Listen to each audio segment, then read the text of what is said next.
पंतप्रधान मोदींनी देशामध्ये सलग सर्वाधिक काळ पंतप्रधान पदावर राहण्याचा नवा इतिहास रचलाय।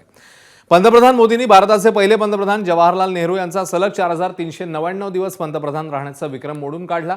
मोदींनी 26 मे 2014 ला पहिल्यांदा पंतप्रधान पदाची सूत्र हाती घेतली। त्यानंतर 2019 आणि आता 9 जून 2024 ला सलग तिसऱ्यांदा शपथ घेत त्यांनी ऐतिहासिक कामगिरी केली आहे। नेहरूंनंतर एवढ्या दीर्घ कालावधीत सलग पंतप्रधान पद भूषवणारे मोदी हे पहिले नेते ठरले आहेत। या ऐतिहासिक कामगिरीबद्दल एनडीएच्या मुख्यमंत्र्यांच्या बैठकीमध्ये एक विशेष प्रस्ताव मंजूर करून पंतप्रधान मोदींचं अभिनंदन करण्यात आलंय।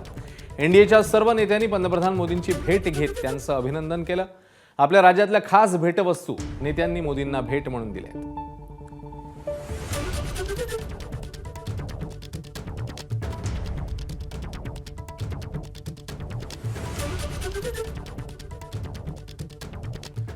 तर पंतप्रधान मोदींनी रचलेल्या इतिहासानंतर मुख्यमंत्री फडणवीस यांनी त्यांचं अभिनंदन केलं, तर काँग्रेसचे ज्येष्ठ नेते पृथ्वीराज चव्हाण यांनी मोदींच्या कार्यकाळावर टीका केली आहे। पाहूया। भारताच्या प्रगतीचा आलेख ज्या काळामध्ये लिहिला गेला असा सुवर्ण काळ आहे। ज्या काळामध्ये देशातले 25 कोटी लोक गरिबीतनं बाहेर आले तो हा काळ आहे। ज्या काळामध्ये भारताच्या अर्थव्यवस्थेने एक मोठी भरारी घेत जगातील 4थ्या क्रमांकाची सर्वात मोठी अर्थव्यवस्था म्हणून जगाच्या पाठीवर नाव कमावलं तो हा सुवर्ण काळ आहे। मोदी जी ने जो चुनाव के पहले वादे किए थे उसमें से कितने वादे पूरे हुए? क्या उसके बारे में मोदी जी ने कुछ अफसोस जाहिर किया है या कोई माफ़ी का इजहार किया है? देखिए, अर्थव्यवस्था की बात करें तो आज मोदी जी के कार्यकाल में रुपए की कीमत कहाँ से कहाँ पहुँच गई है। आप कह रहे हैं कि हमने इतने लोगों को गरीबी के नीचे से ऊपर उठाया है। अरे 80 करोड़ लोगों तो आप धान दे रहे हैं जिसके बगैर वो जीत नहीं सकते। तो क्या ये विकसित भारत की निशानी है? तर सर्वाधिक काळ पंतप्रधानपदी राहण्याच्या रेकॉर्डवर इटलीच्या पंतप्रधान जॉर्जिया मेलोनी यांनी पंतप्रधान मोदींसंदर्भात नेमकं काय ट्विट केलंय ते बघूया। नरेंद्र मोदी भारताच्या इतिहासातील सर्वाधिक काळ पदावर राहिलेले पंतप्रधान झाले आहेत। काही आठवड्याआधी रोममध्ये आपली भेट झाली। आपण विशेष धोरणात्मक भागीदारी योजना आखल्या ज्या आपल्या राष्ट्रांसाठी आणि आपल्या लोकांसाठी नवीन संधी निर्माण करण्याच्या दृष्टीने महत्त्वाच्या आहेत, असं या पोस्टमध्ये त्यांनी म्हटलं। तर पंतप्रधान मोदींनी सर्वाधिक काळ पंतप्रधानपदी राहण्याचा विक्रम केल्यावर आता देशाचे पहिले पंतप्रधान पंडित नेहरू आणि पंतप्रधान मोदी यांची तुलना करण्यात येते। यावरून विरोधकांनी टीका केली आहे। नेहरूंचं कर्तृत्व आणि पंतप्रधान मोदींची तुलना होऊ शकत नाही असं शरद पवार म्हणाले, तर मुख्यमंत्री फडणवीस यांनी त्यांना उत्तर दिलंय। नेहरू आणि मोदींची तुलना करण्याचा विषयच नाही असं फडणवीस म्हणाले। नेहरू देश उभारणारे आणि मोदी देश विकणारे असा घणाघात काँग्रेस नेते नाना पटोलेंनी देखील केला।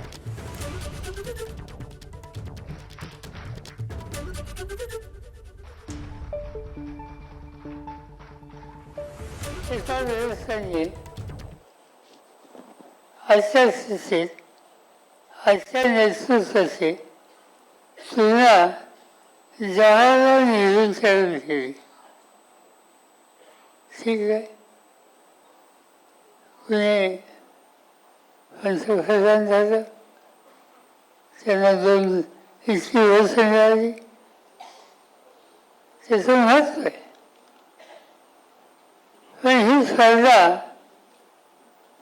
नेहरूंच्यावर होऊ शकतं का? पण नेहरूंचं कर्तृत्व, नेहरूंचं योगदान याची तुलना होऊ शकते का?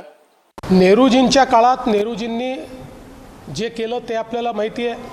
मोदीजींच्या काळात मोदीजींनी जे केलं ते आपल्याला माहिती आहे। तुलना करायचा विचारच नाही आहे, विषय नाही आहे। मुळामध्ये नवभारताच्या निर्मितीमध्ये मोदीजींचं जे स्थान आहे ते अढळ आहे। त्यामुळे मी कोणाशी तुलना करू इच्छित नाही, तुलना करण्याचं कारण आहे।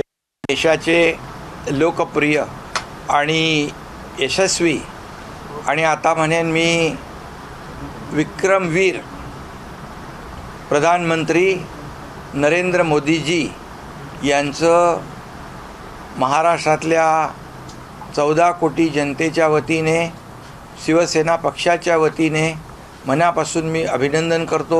जेवढे आज इन्स्टिट्यूट आपल्या देशामध्ये आहेत ते इन्स्टिट्यूट हे पंडित जवाहरलाल नेहरूंच्या काळात उभे झाले आणि तेच इन्स्टिट्यूट त्या संस्था विकण्याचं पाप नरेंद्र मोदी गेल्या 12 वर्षापासून करतात आहे. त्याच्यामुळे हा एक विक्रम होऊ शकतो, विकायचा विक्रम, पण पंडित जवाहरलाल नेहरूची तुलना हे नरेंद्र मोदींसोबत होऊ शकत नाही. नरेंद्र मोदी हे देश विकणारे आहेत आणि पंडित जवाहरलाल नेहरू हे देश एका वाईट परिस्थितीतून उभा करणारे व्यक्तिमत्व होतं.